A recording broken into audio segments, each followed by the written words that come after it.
고통이 길어서 지치십니까? 하나님이 준비하신 더 큰 선물을 기대하십시오. 고통이 길어진 만큼 하나님의 역사는 더 위대하실 것입니다.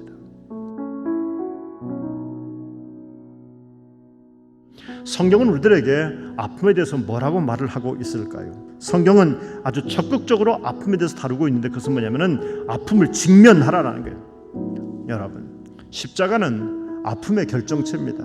세상의 그 어떤 아픔도 십자가에 비견할 때는 못 되었지요.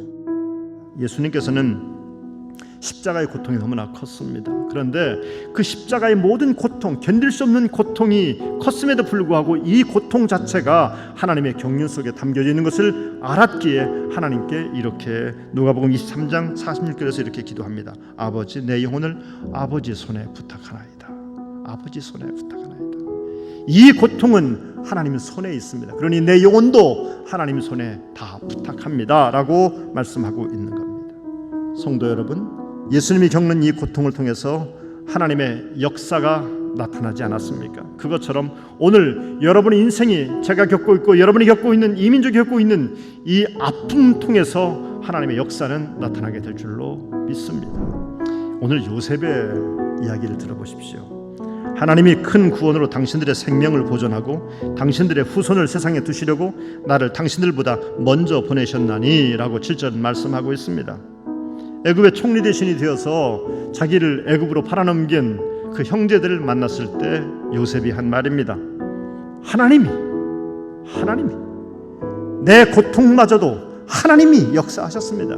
여기서 주어는 하나님입니다. 나를 이리로 보내신 이는 당신들이 아니요 하나님이시라. 당신들이 나를 보낸 게 아니에요. 하나님이 보내셨습니다 라는 얘기입니다. 요셉은 아픔 속에서 고통을 묵상하지 않았습니다. 현실의 어둠이 짙어질수록 그 아픔을 뒤덮고 있는 하나님의 손을 보았습니다. 하나님이 이 아파하는 내 인생의 역사를, 내 실존을 만져주시는 그 하나님의 따뜻한 손, 위로의 손, 이 하나님의 손을 느꼈습니다. 그래서 하나님이 하셨습니다라고 고백하고 있는 겁니다. 여러분, 우리가 아픔을 겪게 될 때 우리 안에는 어떤 신비한 일이 벌어지냐면은 아픔을 겪는 사람들은 그 아픔의 고통 속에서 하나님의 음성을 듣게 됩니다. 하나님의 음성을 들어요. 하나님은 우리 아픔 때문에 함께 아파하시고 아파하는 우리를 붙잡아 주시고 우리 곁에 계시는 하나님임을 믿으시길 바랍니다. 내가 겪는 아픔이 하나님과 연결되었다는 것을 느끼는 그 순간 내 인생에는 아픔이 고통이 되지 않고 내 안에 희열과 감격과 기쁨으로 바뀌어지게 됩니다. 요셉이 그랬던 겁니다.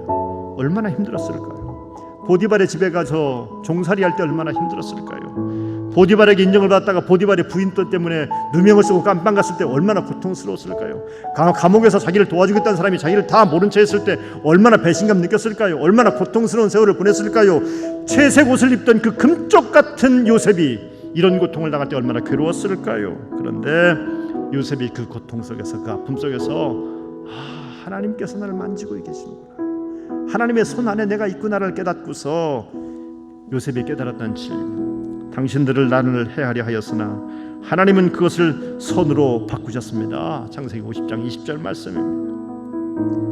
내가 당하고 있는 그 아픔들이 하나님과 연결되어져 있기 때문에 오늘 이 누명을 써도 견딜 수 있었고 오늘 이 배신을 당해도 내가 이길 수가 있었던 겁니다.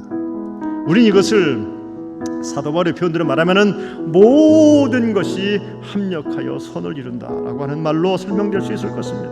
성도 여러분, 어쩌면 우리 민족은 지금 인생의 곤고한 고통의 시간, 아픔의 시간을 굉장히 지난한 고통의 시간을 우리가 보내고 있습니다. 그러나 여러분, 많은 사람들이 이 고통 때문에 아파하고 탄식하고 눈물 흘리고 있지만 우리는 이 모든 것을 합력하여 선을 이루실 하나님을 찬송합니다.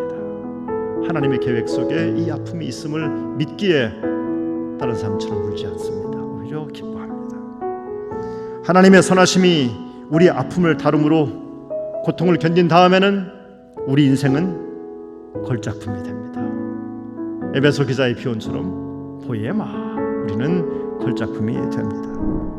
우리가 이 아픔을 만날 때 성도들은 영적으로 한 가지 주목할 것이 있어요. 그 뭐냐면 아픔에는 아픔과 영적으로 짝이 되는 게 한 가지가 있어요.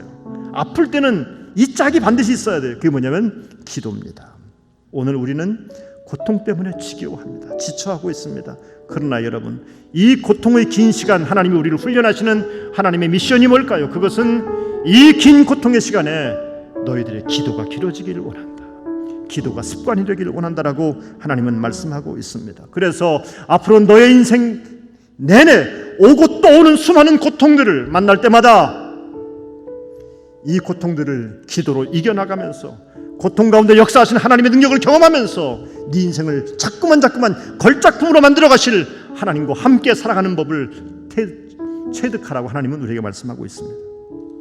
기도하는 사람은 하나님이 우리의 고통을 재료로 우리를 걸작품으로 만드시는 것을 잘 압니다. 그러므로 아픔을 통해서 기도의 습관을 들이길 간절히 바랍니다. 기도를 통해서 고통을 통과하는 법도 아울러 배우게 될 것입니다. 기도를 통해서 믿음이 자라나는 것을 여러분 느끼게 될 것입니다. 이 고통의 저 끝에서 찌그러진 깡통이 되어서 만나지 맙시다. 이 고통의 끝에서 하나님의 걸작품으로 변화된 모습으로 여러분과 제가 만날 수 있게 되기를 주님의 이름으로 축복합니다.